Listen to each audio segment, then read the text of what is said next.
Hello everyone, welcome back to the Run Academy. तो जैसे आप जानते हैं बेटा कि क्लास 10th आईसीएसई केमिस्ट्री का जो चैप्टर नंबर 4 है एनालिटिकल केमिस्ट्री वो हमने स्टार्ट कर लिया है। एंड उसके जो पहले पार्ट के कुछ टॉपिक हमने डिस्कस किए थे, उसके बाद इंटेक्स क्वेश्चन आ गया। तो हमने सोचा कि क्यों ना इंटेक्स क्वेश्चन पहले डिस्कस कर लिए जाए। और हाँ, ऊपर जितने भी चैनल और जो पेजेस हैं वो जो दिए गए हैं उनकी जो लिंक्स है वो डिस्क्रिप्शन बॉक्स में डाल दिए हैं। तो बिना कोई टाइम वेस्ट किए चलिए शुरू करते हैं।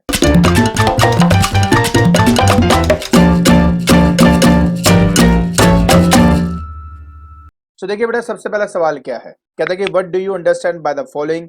एनालिसिस का मतलब क्या है, देन क्वालिटेटिव एनालिसिस का मतलब क्या है, रीएजेंट का, प्रेसिपिटेशन का क्या मतलब है। देखिए बहुत सिंपल है।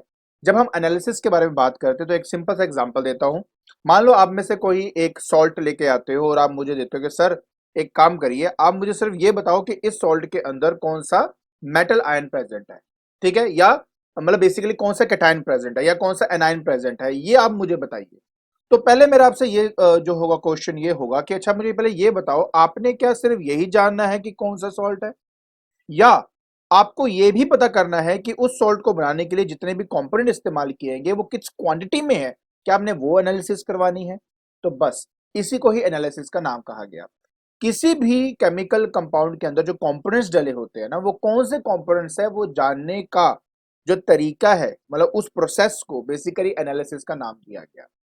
उसी में दो तरह बन गए, दो तरह के मतलब एनालिसिस बन गए, एक बन गया क्वालिटेटिव, एक बन गया क्वांटिटेटिव। जब हम क्वालिटेटिव की बात करते हैं तो कुछ पर्टिकुलर रीएजेंट्स के साथ अपने किसी भी सॉल्ट को रिएक्ट करवा के उससे जो प्रोडक्ट बनता है उस प्रोडक्ट की एनालिसिस करके हम ये बता देते हैं कि यार इसके अंदर कौन सा मेटल आयन प्रेजेंट है। जैसे कि अगर आपको अच्छी तरह याद हो कि अगर मेरे पास मान लीजिए एक सोल्यूशन है कॉपर सल्फेट का, वैसे तो उसका ब्लूइश कलर होता है। अगर सोडियम हाइड्रोक्साइड के साथ या फिर अमोनियम हाइड्रोक्साइड के साथ अगर उसको रिएक्ट करवाते थे तो हमें थोड़ा सा पेल ब्लू कलर का प्रेसिपिटेट बनता था। तो by just looking at the colour of that precipitate हम आसानी से ये बोल देते थे कि यार इसमें कॉपर जो है उसके आयन प्रेजेंट है।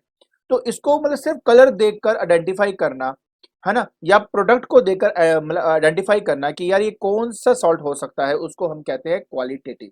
क्वांटिटेटिव के अंदर हम ये देखते हैं कि अगर मैं कह रहा हूं कि कॉपर सल्फेट है तो उसमें कितना कॉपर है, कितना सल्फर, कितना ऑक्सीजन है, उनके कंपोनेंट्स की मतलब वेट वाइज कितना प्रेजेंट है, परसेंटेज वाइज कितना प्रेजेंट है, उनको क्वांटिटेटिव का नाम दिया जाता है। फिर आता है रिएजेंट। रिएजेंट बेसिकली उस सब्सटेंस को कहा जाता है जिसको रिएक्ट कराया जाता है किसी दूसरे सब्सटेंस के साथ ताकि एज ए प्रोडक्ट कुछ बन सके।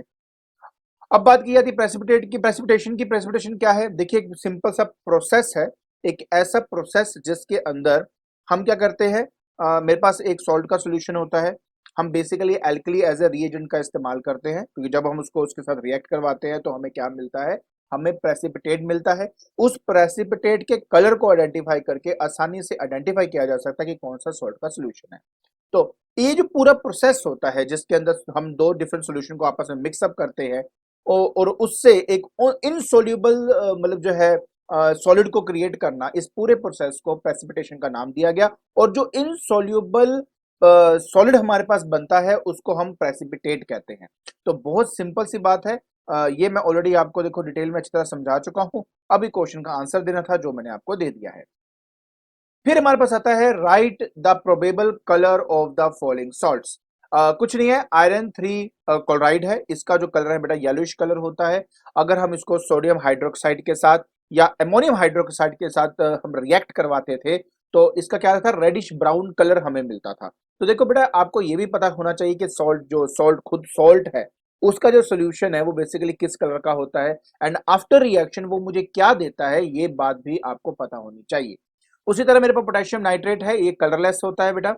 वैसे तो एक आपको बता देता हूँ बेटा कि हमारे पास ग्रुप 1 ग्रुप 2 के जो बेसिक आयंस होते हैं ना, अगर आप उनके सॉल्ट्स को देखोगे तो वो कलरलेस सॉल्ट्स होते हैं। आपके जो ट्रांजिशन एलिमेंट्स होते हैं आपके, उनके कलर्ड आयंस होते हैं, ठीक है ना। तो देखिए आयरन का कलर्ड है येलो कलर, पोटेशियम नहीं होगा। फेरस सल्फेट की बात करें तो पेल ग्रीन कलर होता है। एल्यूमिनियम फिर से आपका आ जाता है, ये 13 नंबर ग्रुप में आ जाता है, जो कि एक रिप्रेजेंटेटिव एलिमेंट है। रिप्रेजेंटेटिव एलिमेंट्स कौन कौन से होते हैं याद करो जल्दी से। ग्रुप 1 ग्रुप 2 रिप्रेजेंटेटिव एलिमेंट्स, उसके बाद 13 से लेके 17 तक रिप्रेजेंटेटिव एलिमेंट्स। आखिरी ग्रुप जो है आपका 18वां ग्रुप वो नोबल गैस हो गया, ठीक है। एंड जो बीच में है बेटा वो सारे क्या है आपके मतलब जो आपके सेकंड ग्रुप से थर्ड ग्रुप के बीच में है, वो आपके ट्रांजिशन एलिमेंट्स हो गए। वो जो ट्रांजिशन एलिमेंट्स के जो आयंस होते हैं ना, वो कलर्ड नेचर के होते हैं। तो ये बात हमेशा ही आपने याद रखनी है। आई होप आपको अच्छी तरह इसका आंसर समझ में आ गया होगा।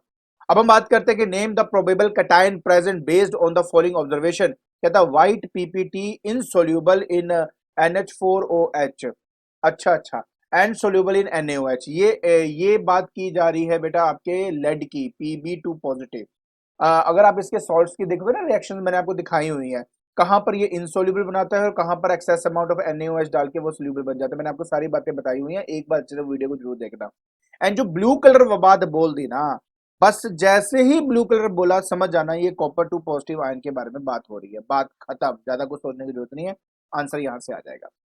फिर मेरे पास आता है कि name the metal oxides which are insoluble या सोल्यूबल। किसमें? अगर मैं कास्टिक सोडा सोल्यूशन लेता हूं, कास्टिक सोडा सोल्यूशन क्या होता है पता ना? NaOH यार, उसी को कास्टिक सोडा सोल्यूशन कहा जाता है। तो कौन से मेटल याद है आपको? मैंने आपको जब मैंने आपको ये इसके बारे में पढ़ाया था, तब मैं आपको बताया था कि कौन कौन से पर्टिकुलर मेटेलिक हाइड्रोक्साइड्स होते हैं जो मेरे मतलब इनसोल्यूबल होते हैं। एक्सेस अमाउंट चाहे आप उसके अंदर सोडा सोल्यूशन मतलब कास्टिक सोडा सोल्यूशन डाल दो चाहे ना डालो। और कुछ ऐसे होते हैं कि जो प्रेसिपिटेट तो बनाते हैं, लेकिन अगर उसमें एक्सेस अमाउंट ऑफ इन दोनों में से कुछ चीज डाल दी जाए तो वो आपके सोल्यूबल हो जाते हैं। तो उनमें से यहां पे हम बात करेंगे। अगर मैं कास्टिक सोडा सोल्यूशन की बात करता हूं, मतलब I am talking about NaOH, तो उस कंडीशन के अंदर अगर मेरे पास जिंक हाइड्रोक्साइड है या मेरे पास लेड हाइड्रोक्साइड है, अगर एक्सेस अमाउंट में इसको डाल दिया जाए NaOH को, तो ये आपके सोल्यूबल बन जाते हैं, ये उसमें डिसॉल्व हो जाते हैं, प्रेसिपिटेट गायब हो जाता है आपका। लेकिन आयरन, दोनों कंडीशन में याद रखना, आयरन इकलौता होता है कि उससे बना हुआ प्रेसिपिटेट जो होता है वो कभी भी आपका सोल्यूबल नहीं होता है, चाहे एक्सेस अमाउंट में डालो चाहे ना डालो। ठीक है, तो आयरन हाइड्रोक्साइड, राइट, इसमें ये वाला आ जाएगा। उसके बाद अगर अमोनियम हाइड्रोक्साइड की हम बात करते हैं तो यहाँ पे बेटा क्या है आपका, और हाँ आयरन 3 की बात हो रही है यहाँ पे, आयरन 2 पॉजिटिव की बात नहीं हो रही, आयरन 3 की बात हो रही है, तो याद रखना इसके बारे में। अच्छा, अमोनियम हाइड्रोक्साइड की अगर बात करें तो उसमें भी जिंक था, लेकिन उसके साथ बेटा हमारे पास था कॉपर हाइड्रोक्साइड। ये दोनों ऐसे हैं जिसमें एक्सेस अमाउंट ऑफ, अगर NaOH मतलब नहीं NH4OH मतलब अमोनियम हाइड्रोक्साइड डाला जाए तो ये सोल्यूबल हो जाते थे। इसमें अभी वही फेरे जो हमारे पास है फेरिक आयन और फेरस आयन, मतलब ये है फेरिक हाइड्रोक्साइड, ये है फेरस हाइड्रोक्साइड। इन दोनों को हम, ये दोनों जो दोनों हैं अपने जो प्रेसिपिटेट बन रहे हैं, ये कभी भी आपके सोल्यूबल नहीं होते, दे आर इनसोल्यूबल नेचर। इसके बारे में डिटेल में आपको समझा चुका हूं, अभी के लिए आंसर था तो मैंने आपको बता दिया। ठीक है जी। नेक्स्ट आता है बेटा कि what do you observe when the ammonium salt is heated with the caustic soda solution and right the word equation. Word equation बेटा इसको कहा जाता है कि वर्ड में लिख के बताना है आपने। तो बेटा देखिए यहाँ पे दो वर्ड इक्वेशन है, एक में हमने अमोनियम क्लोराइड लिया है, एक में अमोनियम सल्फेट लिया है। ठीक है, तो क्या होता है बेटा, जो सोडियम है क्लोराइड से मिलके सोडियम क्लोराइड बना देगा, सोडियम सल्फेट से मिलके सोडियम सल्फेट बना देगा। जब भी अमोनियम का सॉल्ट लिया जाता है और उसको सोडियम हाइड्रोक्साइड से रिएक्ट करते हैं तो अमोनिया गैस आपके लिबरेट होती ही होती है। तो ये बात आपने हमेशा याद रखनी है with the production of water as well. हाँ, उसके जो इक्वेशंस हैं, वैसे तो उन्होंने वर्ड इक्वेशन बोली है जो ऊपर हो गए खत्म हो जाता है, बाकी बैलेंस इक्वेशन नीचे दी भी हुई है।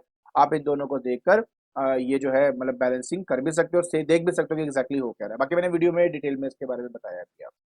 ठीक है। अच्छा, उसके बाद आता है कि how will you distinguish NH4OH solution and NaOH solution. सबसे बढ़िया, अगर आपको याद हो मैंने आपको बताया था कि अगर हम सोडियम हाइड्रोक्साइड NaOH की बात करते हैं तो उसके अंदर वो कैल्शियम जो साल्ट होता है उससे वो रिएक्ट करके व्हाइट व्हाइट प्रेसिपिटेट क्रिएट करता था। लेकिन जो कैल्शियम सॉल्ट होता है ना, अगर आप उसको NH4OH से रिएक्ट करवाते हो तो कभी भी उसके साथ रिएक्ट करके प्रेसिपिटेट फॉर्म नहीं करता। क्यों नहीं करता? क्योंकि जब NH4OH ये बहुत ही वीक आपका बेस है, जब ये इसको हम डिसोसिएट करने की बात करते हैं तो इसमें ज्यादा amount of OH negative ions create नहीं होते, उनकी कॉन्सेंट्रेशन बहुत कम होती है, जिसकी वजह से आपका जो कैल्शियम हाइड्रोक्साइड है वो क्रिएट ही नहीं होता। ठीक है, तो इसकी डिटेलिंग आपको पिछले दो वीडियोस में मैंने अच्छे से बताई हुई है, उनको ढंग से देखा, अगर आपने देखा तो ये तो समझ में आ ही गया होगा आपको। और अगर नहीं समझ में आया तो प्लीज उन दोनों वीडियोस को देखो, डिटेलिंग मैंने उसमें अच्छी तरह बताई हुई है आपको। ठीक है, तो कहने का मतलब है calcium salt is your answer. Calcium salt जो है वो सोडियम हाइड्रोक्साइड के साथ रिएक्ट करके व्हाइट प्रेसिपिटेट बनाता है कैल्शियम हाइड्रोक्साइड का। लेकिन कैल्शियम जो हमारा है क्या कहते हैं उसको, कैल्शियम का सॉल्ट जो है अमोनियम हाइड्रोक्साइड के साथ रिएक्ट नहीं करता, क्योंकि उसमें इतने ज्यादा OH नेगेटिव आयन जनरेट नहीं होते वो कि वो कैल्शियम हाइड्रोक्साइड का जो पीपीटी है वो पीपीटी मतलब प्रेसिपिटेट बना सके। ठीक है जी। नेक्स्ट आता है बेटा 7 number, why the alkali is added drop by drop. देखो आपको मैंने हर बार बताया है कि यार जब भी एल्कली हम ऐड करते हैं ना, ड्रॉप ड्रॉप करके ऐड करते हैं, क्योंकि अगर आपको याद हो तो मैंने कई कई बार आपको कहा है कि कुछ सॉल्ट आपके ऐसे होते हैं कि अगर हम उसको एक बार रिएक्ट करवाएं NaOH के साथ, मतलब लिमिटेड अमाउंट ऑफ NaOH या limited amount of ammonium hydroxide के साथ अगर उसको रिएक्ट कराते हैं तो वो एक प्रेसिपिटेट क्रिएट करता है। बट कुछ सॉल्ट ऐसे होते हैं जो अगर उसमें एक्सेस अमाउंट ऑफ NaOH डाल दिया जाए तो उसमें सोल्यूबल, वो मतलब वो सोल्यूबल सॉल्ट, मतलब वो सोल्यूबल बन जाते हैं, मतलब उसके अंदर कोई प्रेसिपिटेट फॉर्म नहीं होता।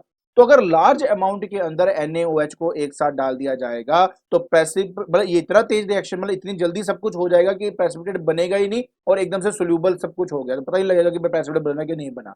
ठीक है ना, तो इसलिए drop by drop, step by step उसके चेंजेस को देखा जाता है, just to analyse that thing. ठीक है जी। नेक्स्ट आता है बेटा राइट द बैलेंस इक्वेशन। ये हम ऑलरेडी कर चुके हैं, ये हम बहुत अच्छे तरीके से कर चुके हैं यार। कहते हैं reaction of sodium hydroxide solution with the iron 3 chloride solution. तो देखिए आयरन 3 क्लोराइड है आपके सामने है, येलो कलर का है, सोडियम हाइड्रोक्साइड से रिएक्ट करवाया है, रेडिश ब्राउन प्रेसिपिटेट बनता है, सोडियम क्लोराइड साथ बनता है। ये दोनों रिएक्शन हमने अच्छी तरह किए हुए हैं यार, ध्यान से एक बार देख लीजिए। आई होप आपको अच्छी तरह ये समझ में आ गया होगा। ठीक है, तो आज के लेक्चर के अंदर बेटा जो आपके इंटेक्स क्वेश्चन थे उनको हमने स्टडी किया, उनके क्वेश्चन आंसर्स डिस्कस किए। आई होप आपको अच्छी तरह ये क्वेश्चन और उनके आंसर समझ में आ गए होंगे। और अगर आपको मेरी वीडियो पसंद आ रही है तो please like it, share it and subscribe it. आज के लिए बस इतना ही। Thank you so much.